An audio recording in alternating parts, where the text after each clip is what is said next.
This is a new threat that's emerging, and there's another one coming. Most people don't get it, but it's as insidious as we've ever seen.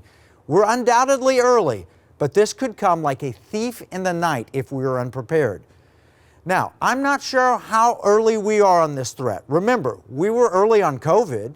When we first started talking to you about COVID, there were only 60 cases in the United States and only 2 deaths when we warned in episode 76.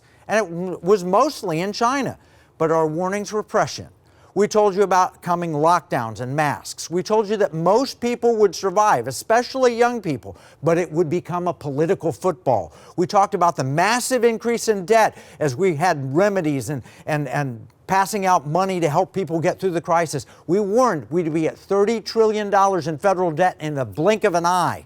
We talked about the Wuhan lab theory very early. We talked about the market, economic health, and the political impacts. We told you about supply chain disruptions, and we told you on the things you should stock up on while they were still in the stores.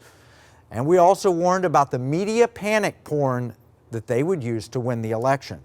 Go back and read the economic battle plan for that episode. We gave you at least 2 weeks preparation before everything started to shut down. These have been confusing times, but we gave you clear warnings.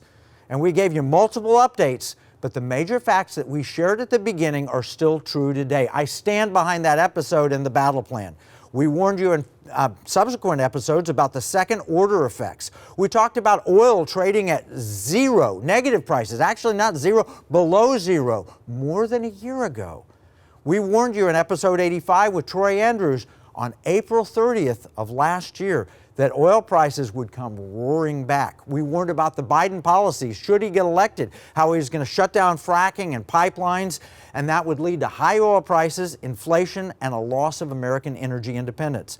We gave you 10 months of warning and prep time for that problem.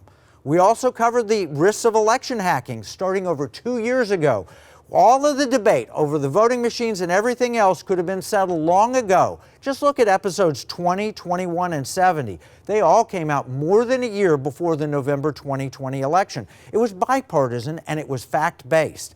We also warned in advance about inflation and how things have changed. Suddenly, we have gas lines again and Jimmy Carter-style inflation. This is not unexpected. We warned about it in back-to-back episodes 124 and 125 that aired in February 4th and 11th of this year, just after the inauguration. But things have changed. It took just a month before all that became obvious to everyone else. But you had a month's notice ahead of time. Inflation was not really considered a problem by the market until March 16th. Now it's a huge problem that no one can ignore. And we aired about cancel culture before that became a huge thing. We aired that in episode 19 in January of 2019, titled The War on Free Speech. We told you, you violate the orthodoxy, you'll get cut off, so we need to work around this. And just recently, a Spanish politician came out and said something, oh my goodness, he said men can't bear children. He was canceled from Twitter. That's a scientific fact. It's all Orwellian. They're controlling the language and what we're allowed to say. We warned you about China spying. Look at the newspaper. Not a week goes by that you don't see another university professor indicted for spying. And it could be a Chinese national, or recently in Harvard, it was a chemistry professor. He's American, and he was getting paid enormous amounts of money to spy for China. We warned about Chinese intellectual property theft. We've warned about their attempts to take over the internet. We warned about the infiltration in international bodies.